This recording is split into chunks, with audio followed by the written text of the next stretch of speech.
me off about this place was this estate agent was so dodgy. Get ready with me on the shop floor of my brand new salon. And when I say floor, I mean actual floor. I have no floorboards, I'm sitting on the ground. But I'm going to do Get Ready With Me and talk through all the legal stuff that you need to open your own salon in the UK. When I started this process, it was really difficult to figure it out because literally no one from the UK had like posted a video about it. So I wanted to do God's work and make that video for everyone that's confused, like I was confused when I started. I'm putting on my lotion with a brush because I don't want to touch my face with my hands. Because like I feel like my hands aren't clean enough. I'm really OCD about stuff like that. But I'm using the Weleda Skin Food. Weleda Skin Food is just so good, like, I love it.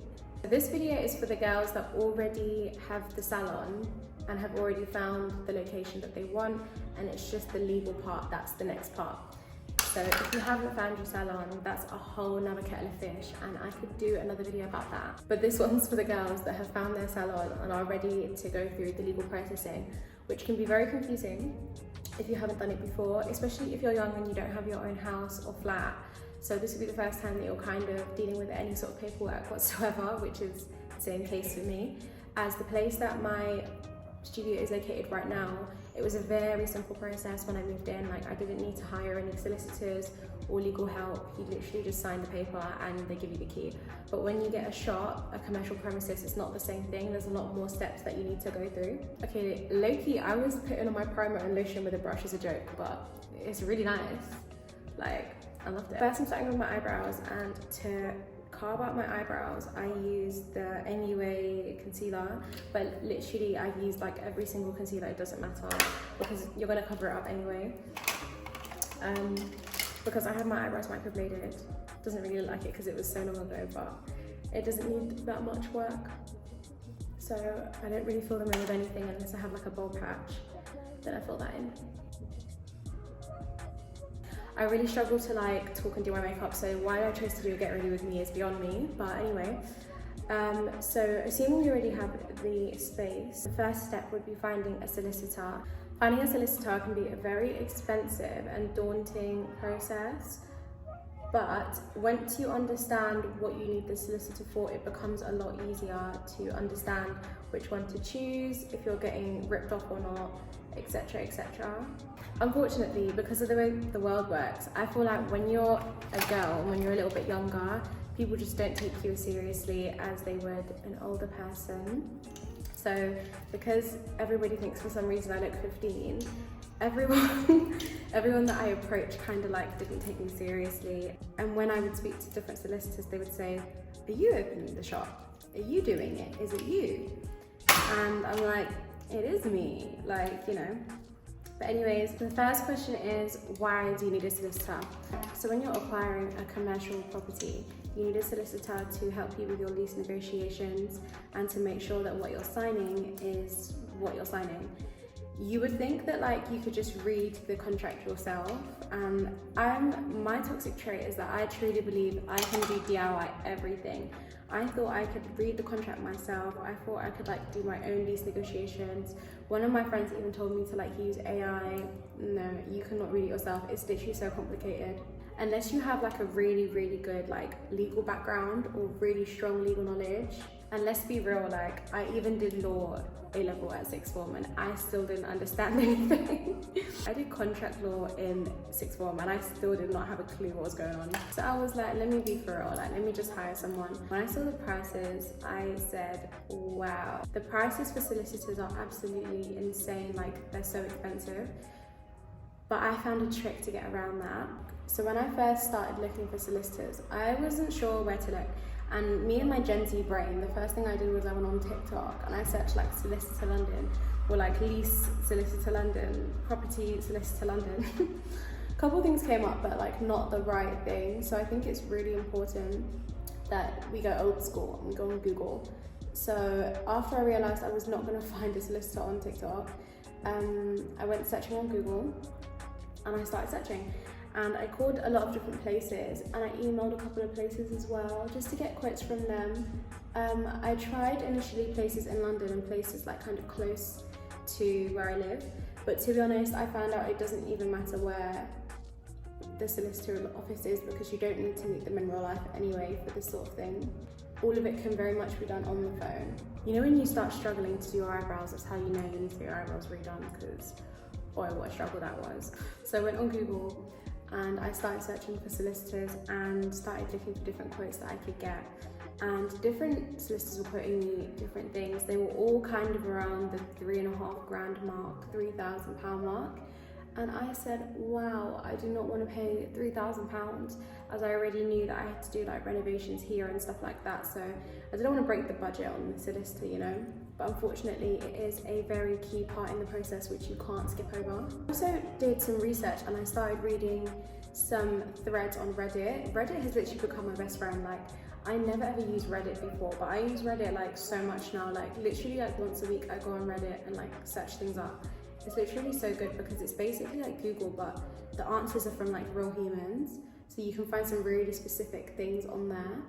And not even just for work, I use it for like my personal life as well. So we definitely recommend Reddit. So I did some research on Reddit and kind of read about experiences that other people had had that were doing the same thing as me. And basically I found that you're basically hiring the solicitor to read the lease to you and point things out that need to be changed and convert some of the legal jargon into plain English. That's the first part of what you're paying the solicitor for. And to point out any things that are basically going to catch you out in the long run. So luckily for me, the lease that my landlord solicitor had given me there wasn't that many things that needed to be changed in terms of what I wanted. So when it actually came for the solicitor to review it, there was only a couple minor things here and there. There were specific things that I needed to be put in the lease because I knew that I wanted to have other girls working in my salon, blah, blah, blah, etc. And I wanted to make sure that I had that in writing, that was okay, and a couple other things too.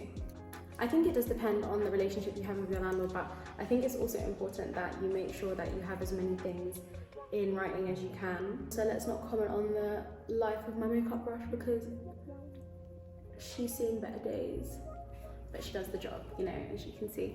And it actually took me ages to find one. I was going to use someone that was like a family friend, but he was actually super expensive compared to the person that I went with in the end.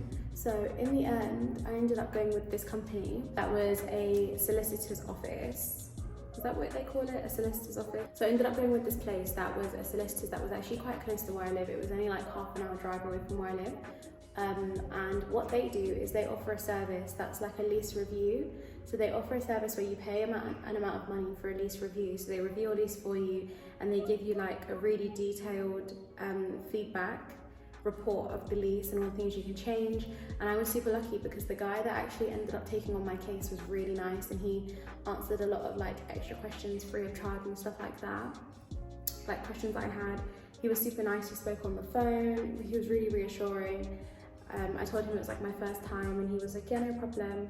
And he was really like helpful with anything that I needed. So really, really good, would definitely recommend. And then after that, they can also assist you with the negotiations and you pay an additional fee. Luckily for me, my landlord said to me that he didn't want to do too much back and forth. As the more back and forth that both party solicitors do with each other, the more the solicitors will charge you. So my landlord said to keep costs low, I don't want to do too much back and forth. So we'll try and keep it as a minimum of like one round of changes, official changes, which was great for me. So that's what we did, and he was pretty good. He was very lenient. He agreed to all the things that I wanted apart from one term, which I was absolutely fine with. And yeah, that was that. And then he got his solicitor to change the lease, to make the changes to the draft that he sent me, and then they sent me back the changes to make sure everything was okay. I was happy, and that was that. That was the end of it. The difference with what I did to what you could usually do when you pay the full fee of like £3,500, £3,000, is that you don't have to do anything. So what would happen is that the solicitor, you'd pay them the £3,500 and they would literally do everything. Like you won't even have to email anyone anything, you don't have to get involved, like they do it on your behalf. But because of that, you end up paying like way more money, you know? And I was trying to save a little bit of cash. So I said, I'm happy to send some emails and do that. So I don't want to pay all that money. I was able to save almost 50% or even more than that when going about finding a solicitor to deal with my commercial property and finishing my lease negotiations. Again, if you've never done it before, it's quite difficult to like know what to do and to understand. So I would suggest asking as many questions as possible, like be annoying, ask your solicitor or the person that you have giving you legal help, ask them literally as many questions as you can.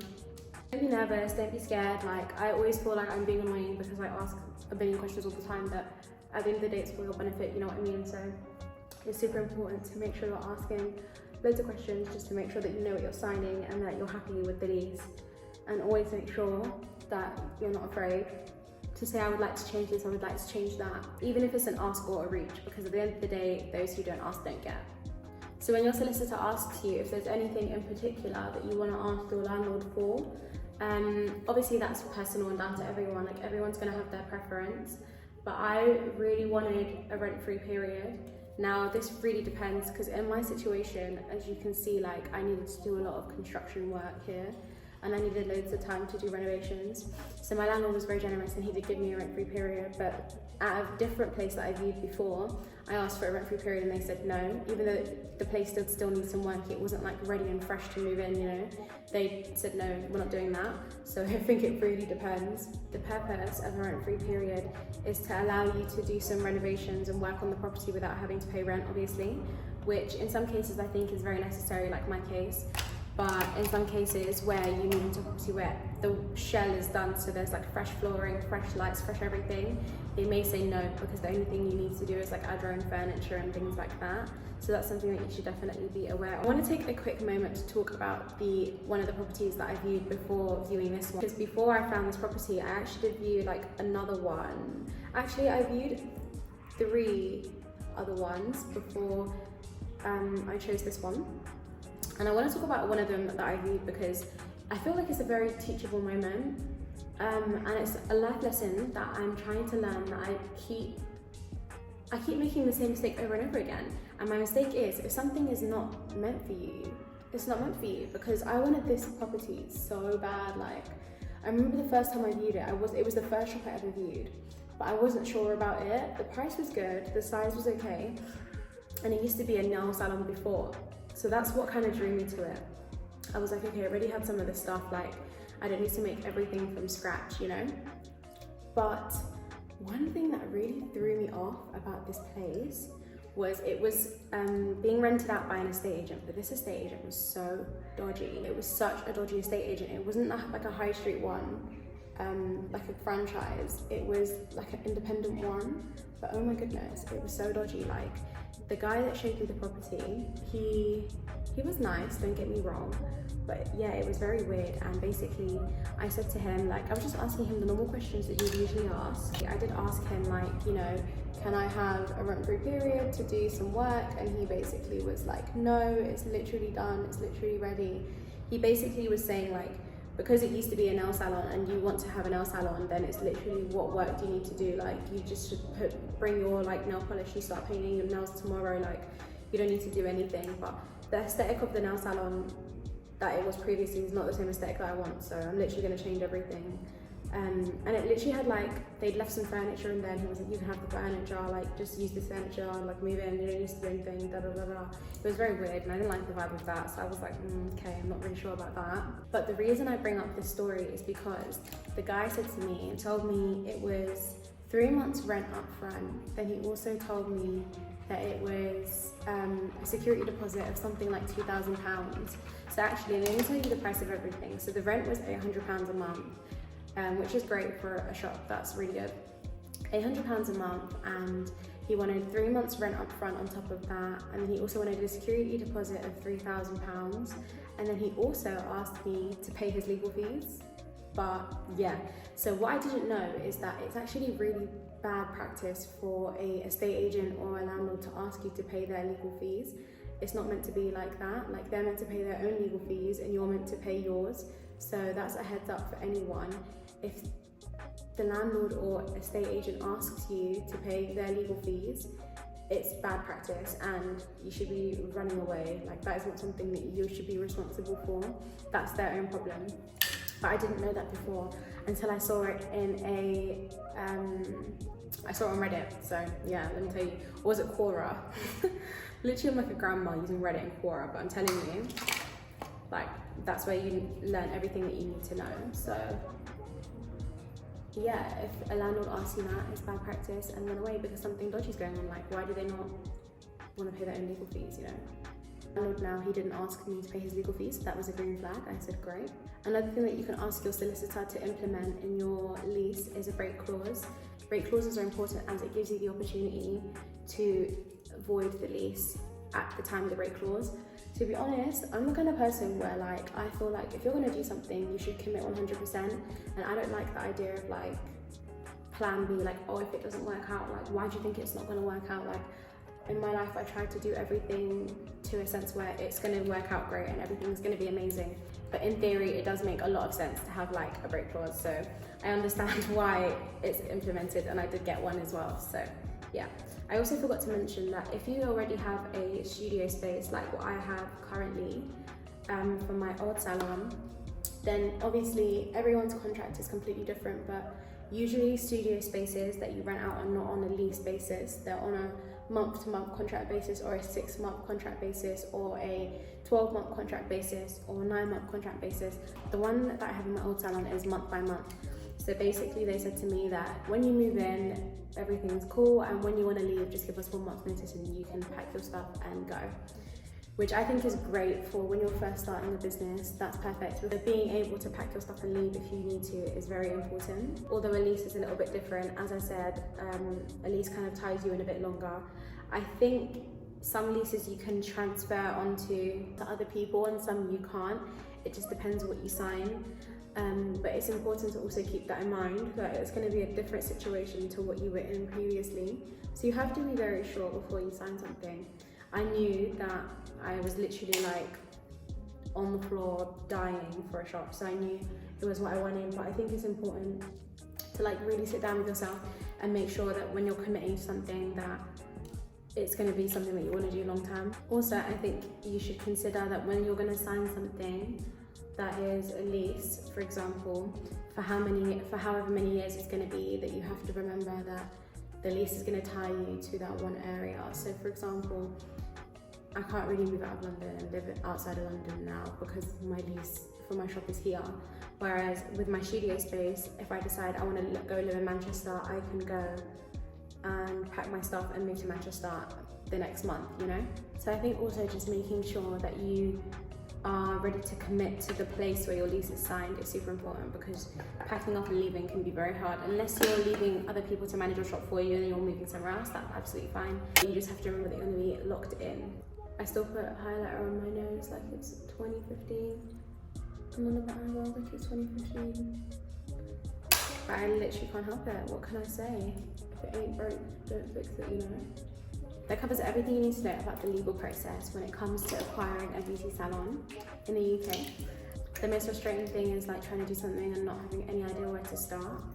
So I hope this video was useful in educating you on how to get started in the legal process. Thanks guys for watching. This is the finished look. It's literally the same makeup I put on every single day. Nothing special. But yeah, thanks guys.